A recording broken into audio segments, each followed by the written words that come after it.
And I think that's how we find our determinant of a 3 by 3. Cramer's rule.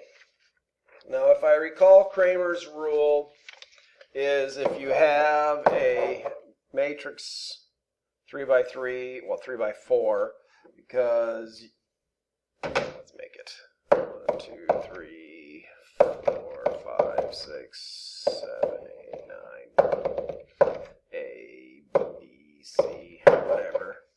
And I want to find out what the x value is. I replace that. You find the determinant of the original, and then you find the determinant with that substitution in there, and then you divide the two. Then if you want to find the y, you do the same thing by replacing the y column with whatever the answers are and finding the determinant of that, and then dividing them, and you get your y value. That's what Cramer's rule is. Same with the z, of course. Angle of inclination is if you're looking, and that would be your angle of inclination. They also have an angle of depression, so if you're up here looking and you're looking downward, so that would be your angle of depression going down. Angle of inclination is up, angle of depression is down. Distance from a point to a line, I think I have an example of that. Find the distance between those. That's in standard form. There's also a formula in slope-intercept form. Let's see if I can do this. We're going to go with 2 times 4 plus negative 8 times negative 6 plus c, which would be remember, the form that we use is the equals 0, so it'll have to be a negative 6 there.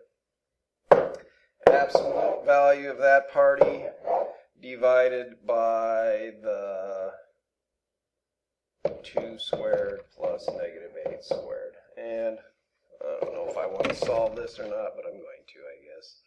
8 plus 48 is 56 minus 6 gives me 50 over 64, and 4 gives me the square root of 68. So whatever that distance is the distance between the line and the point. Parabolas, I'm going to do less in the review at this because that's probably the stuff that you just got done doing last chapter. But if here's my parabola, directrix is a line perpendicular to the axis of symmetry. The focus would be in here someplace, and our rule is the distance from there to there are both the same. Axis of symmetry, focus is on, the vertex is on the axis of symmetry. We have two different equations. We have the x minus h squared equals 4p y minus k. We also have the y minus k squared equals 4p x minus h.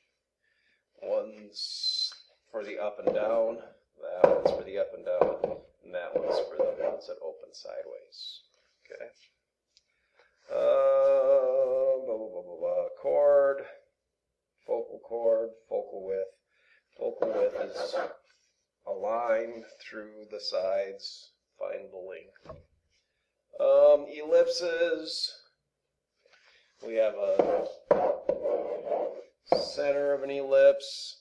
This would be the shorter direction is the minor axis.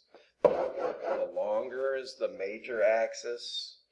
My vertices would be there and there. My co-vertices would be there and there. The foci, somewhere in here. The orientation, we could have the y direction have the longer. Eccentricity is just your E equals C over A. The relationship between A, B, and C in an ellipse is a squared minus b squared equals c squared. In a hyperbola, we put a plus sign in there. Hyperbola, the relationship is a squared plus b squared equals c squared.